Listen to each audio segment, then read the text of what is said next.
You're listening to the Business and Life Podcast, where 7 days a week, proven entrepreneurs share their success stories, failures, and give you true value on how you can build a great business and an awesome life. With your host, Mike Olivas. Geeta, welcome to the show.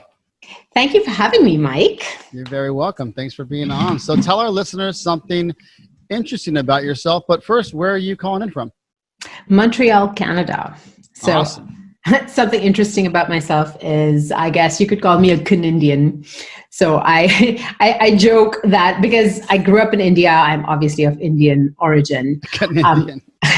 So now I live in Canada, and it's like minus 25 Celsius out there right now. Oh, that's right. And I am adapted, and I'm like, I think I'm a Canadian now. Like I've crossed over.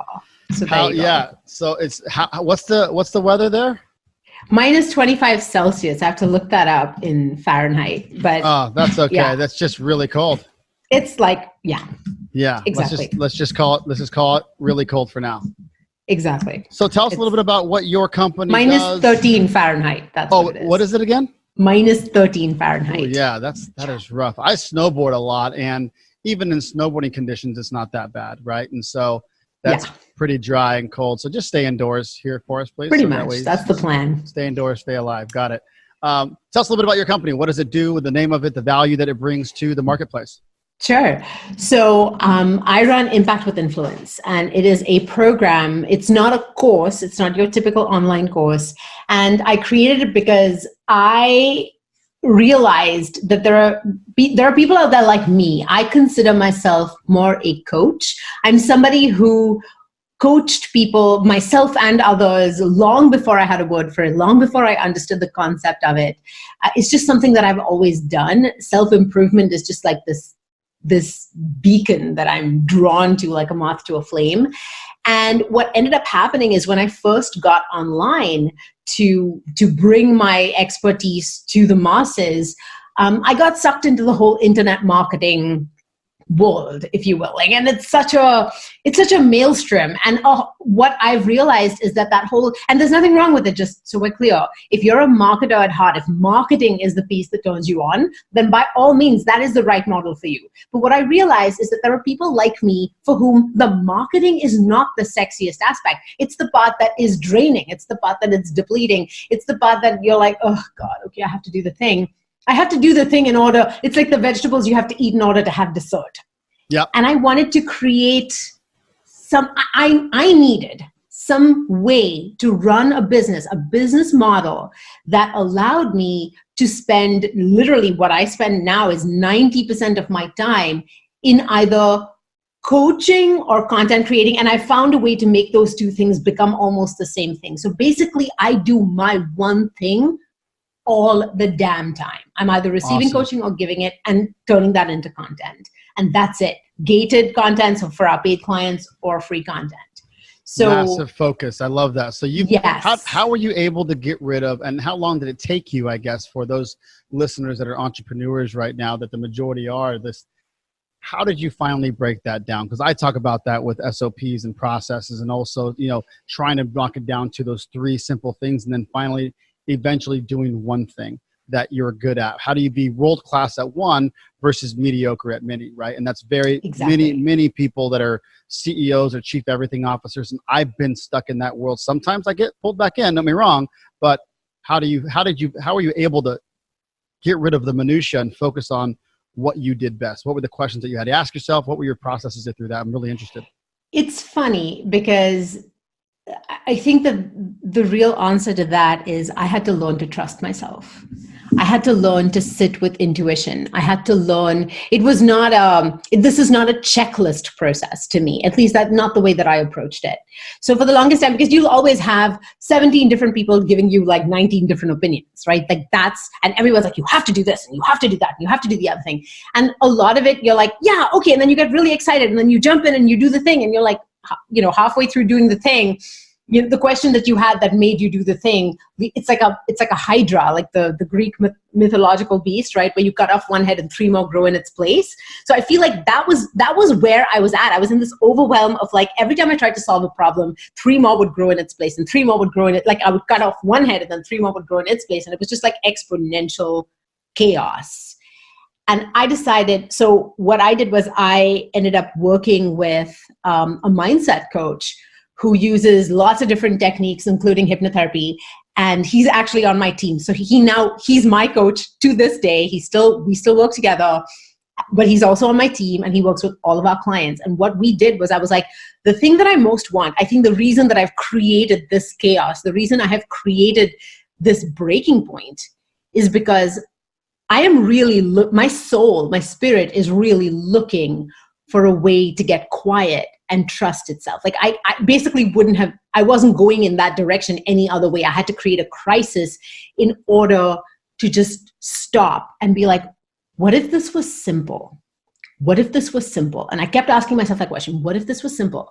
And there was so much fear that came up. And that's, I think, if you ask me what the process is that you have to allow yourself to feel all the feelings that entrepreneurs, especially high achievers, type A people, very, very driven, ambitious people like me, we're very good at presenting this like shiny ass face to the world. Yeah. And meanwhile, you're suppressing, repressing, and escaping all of these negative emotions, the fear, the doubt, the angst, the guilt, the shame, all of the things that are happening inside you. If you don't create the space to process them, to surface them and let them go, they will drive you. Yeah. And that's what was happening to me. And then when I found a way to reverse that, it was by letting it out. And it's a scary, vulnerable process where you have to really let things out. There's a lot of crying. There's a lot of falling apart. There's a lot of like, I basically was finally giving myself permission to feel fear that I had not allowed myself to feel for years. Yeah, it's like a feeling detox. And a lot of it also is your limiting beliefs that other people can do what you're thinking about. They can't do it. And so how do you release all that? Give a lot of that to others. How do you delegate it? And it freaks you out. It totally freaks you out. And I get it. You know what? And I think that is, I like to create realistic expectations of those listeners now thinking about, okay, yes, I got to hand off a lot of things. There's a lot of minutia I'm doing. If you're a CEO and you're doing billing, you're not a CEO, right? If you're a CEO and you're doing P&Ls, you're not a CEO. And it doesn't mean that you're not, right? You can still call yourself whatever the heck you want. You can call yourself Superman of your company. That's fine. But when it's all said and done, your actions that you try to limit to focus on what you do best is what we're trying to, Geeta and I are trying to really talk to you about here, because there's a lot of advice I think that you guys want to listen to that Geeta's mentioning is that it's a feeling detox, right? But it's a lot of letting go. Yes. And I'm glad you brought up letting go, because it's funny. That's what we call the process when we teach it to our clients. Oh, good. What I've realized is that it all starts with self-trust, because you can't trust somebody else to do something if you're not in the habit of trusting. And all trust always begins with self. Always, always, always. If you can't, because you're going to project any lack of trust that you have with yourself, you're going to project onto somebody else. If you deep down don't trust that you're going to, either you don't trust yourself, you don't trust the circumstance, or you don't trust that the universe will deliver, then you're going to second guess yourself. When you're second guessing yourself, 1,000,000% you're going to second guess everybody that you work with. And that lack of trust tends to snowball and it tends to compound. And if you play from a place of trust, then people have permission and space to make mistakes. We have space and permission and processes to learn from mistakes and actually end up with something that was better than what we had started off imagining, and that sort of thing. And the other piece of that is, if you don't have self-trust, you also won't be able to tolerate the immediate chaos that focus creates. I know that sounds totally paradoxical, but it is 100% true. And you know this, Mike. If you help people with systems, you know that when you go from doing all the things to suddenly doing very few things, or even like dialing it to half the things, a whole bunch of shit starts falling off the table. And then when things fall off the table, fires begin. And you have to have a tolerance for chaos in order to be able to dial in your purpose and dial in your focus. And you can't have that if you don't have a way to process all the negative emotions that will 100% come up in that situation. Yeah. Life Nation, we're all striving towards different goals. Maybe your goal is to finally quit the 8 to 5 grind, quit your job, or take the next step with your existing business. Whatever the goal may be, regardless of your reasons, if you are serious about taking the next step and finally trying to build the life that you deserve, the life that you want to live, take the leap of faith. Go to michaelolivas.com and let's discuss your goals and life. It's 100% free. There's no obligation. It's michaelolivas.com. Schedule a quick call. I'd love to help. Right. Does that make sense? 100%, guys. There's going to be speed bumps when you step away, and then you're going to want to push yourself right back in there. And what this really comes down to is you're going to have to fight your own mind and your own instinct to not, right? To simply trust the process and the journey and not assume that you're just going to go in there and create the outcome. Because when you do that, you're right there baby stepping it back into it. You got to let people fail as well, just like you did, and learn the process and get better and better at it. Because I think a lot of times, a lot of entrepreneurs, they know they can do things better. I can probably sell my services and my companies better than anybody else because I created it. I get it, right? And so can Geeta, and so can anybody else. But let's say someone can come in and do it 50%, 75% as good as you do. That's still okay, because that's called scaling, right? And when you start scaling, you're able to give away a little bit and create a simple process and whatever. It could be a script, whatever it is. But at the end of the day, stepping away is going to be hard. But if you don't do it, you're going to be a one-man show. And at some point, you're going to cap. And, you said something, you said a word, and I want to nuance this. And this is not just me playing semantics, but you said you're going to fight your own mind. You're going to have to fight your own mind and fight your doubt. And I want to invite our listeners to, I used to think that way too. And I think you hear that a lot. And then we end up incorporating that story into our minds. So you're always fighting somebody. It's always business becomes war. And a lot of people call their offices the war room. And this has become very almost institutionalized. I don't think that we're going to get anywhere good if we build business from that place. So this is something that I feel very strongly about. So when it comes to that doubt, I don't want you to fight it. I want you to embrace it. And I'll bet you're thinking, well, that's crazy, lady. If I embrace that, I'm never going to get out of bed. I'm just going to be down the Ben & Jerry's and just never get shit done, right? Yeah. And yes, that's the first place typically that people will go, where it's when you have debilitating fear and doubt come up, yes, you will want to go back to bed. You will want to eat all the Ben & Jerry's. You will want to suck your thumb and just never do anything again. But if you allow it, and this again comes back from trust, right? You build trust by trusting. You trust that you're going to get over it, because what tends to happen, and anybody who has small children, anyone who has small children, I dare you to try this as an experiment. It will actually improve your parenting as well. Your toddler is having an absolute shit fit. Okay, are we allowed to swear on this podcast? We are. Sure. Now. Okay, great. So they're freaking out. They're like, you handed them the purple crayon that they asked for, and now all of a sudden they don't want the purple crayon, and they're freaking out. Your job as a parent in that moment is to acknowledge, to say, okay, I see that you're really upset about this purple crayon. You didn't want this purple crayon. Hey, you asked for it, but you didn't really know, and now you don't want it. So you're accepting what is there without judging it and without needing it to change. You do this one step, and that kid will calm down 1,000x faster than if you just told them to stop crying, or what the heck, are you asked for this? What's wrong with you? Or any of the other responses that would normally come to mind when you give somebody exactly what they asked for. Strangely, adults are no different. We'll ask for something, we'll be very specific about it, but then we won't really consider all the parameters of what we're asking for. The universe will deliver it, and then we'll be like, I don't want this thing. This is not what I asked for. And then you'll have an absolute shit fit. This is what happens in the process of entrepreneurship. And what I have trained myself to do, what we train our clients to do, is to say, okay, I'm freaking out. I understand, I'm freaking out. And then you allow yourself to feel the feelings. What no one teaches us, and God knows I have spent my dad was like this too, really repressed a lot of his feelings, lots of that whole, men don't cry, that sort of thing. If you let yourself feel your feelings, they burn themselves out. you get to a place of deep calm. You get to a place of deep intuition. You get to a place of almost clairvoyance. When I look at the way that I have built my business, so much of it is magic. Like, I'm not using that word lightly. People will fall into my life exactly when I need them. They will be absolutely perfect. I could not have found them if I tried. I could not have created some of the things that I've created in my life if I didn't know to imagine it. I didn't know. But the reason that I'm able to have this, and the reason that and this is consistent, we've grown we run a 7-figure business. We're less than 5 years in. Like, the reason we've been able to create this consistently is not by following other people's way. It's really by saying, okay, other people's way inform me.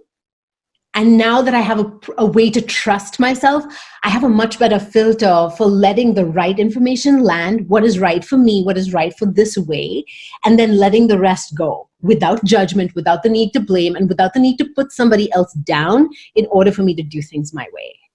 And that changes everything. Yeah. Tell me why you think, with your experience and working with many others, I believe, probably in this realm of entrepreneurship, why do you think many of them decide to just call it quits? It's never the circumstance that slows us down or takes us out of the game. It's always the story that we tell ourselves about the circumstance.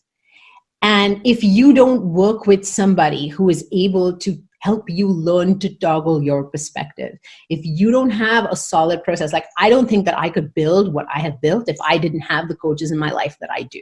There is no way, because I can't tell you the number of times I will get paralyzed by something where I will see something come at me and I'll be like, oh my God, okay, so the only thing that I can do is X, whatever that choice is, right? And then and it's totally not true. I'll give you a good example from like way back in the day. I must have been like 23 years old. This is a non-business context. I was dating somebody who was totally the wrong person for me. We had been together for 3 years. We had moved countries 3 times during that time. And what I realized at some point was that our circumstances kind of did this, like they were all over the place, but our problems remained exactly the same. Yeah. But in my mind, I had created an either or. I had created a choice where it's like, either I stay with this guy because he was a nice guy. There was nothing wrong with him. He sounds wonderful. I know, right? But he just wasn't my guy. Yeah. Anyway, and so the choices I had created in my life were either I stay with him or I die alone, as if there was nothing in between. Right, yeah. 23 years old, right? Like, obviously. That's 23 years old talking, right? I hear you. Exactly. Yeah. But weirdly, the 40-year-old me will also sometimes create situations like that. Yeah. In my business, where I will, because of my limited way of processing the information, or because of my past experiences or my subconscious programming, I will look at a particular situation and only see a certain choice. And it's not a choice that I enjoy. Or it's one of those horrible dilemma type situations where it's like, you have 2 children, you can only save one. Which one do you choose? And you're like, how the fuck are you supposed to make that decision? Like, then you make no decision and you're paralyzed and you save neither, right? So what I've realized is that if you learn to toggle your perspective, often these crossroads that you get to, or the fork in the road, if you toggle your perspective, you'll notice that those 2 things always come together. There is always a way for them to become the same thing, for one action to speak to both. But you have to give yourself time to process that. And if there's one thing that I want our listeners to go away with from this interview, it is this. And you got to write this down and stick it to your computer, or stick it to your bathroom mirror, or someplace that you will see it all the time. You have to relax to receive. If you learn to relax, you will see so much more than the people who put their blinders on and hustle a gazillion hours a day. Because they're working from a linear place. They're employing the full breadth of their own energy, but your own energy will always be limited. If you want to create something massive, if you want to create like a giant ecosystem, if you want to start a movement and have it really impact the lives of hundreds of thousands, if not millions of people, then you're going to have to do it by tapping into the collective. And this ties beautifully with what you do, Mike, because you're helping people create ecosystems. You're helping create a collective that then builds.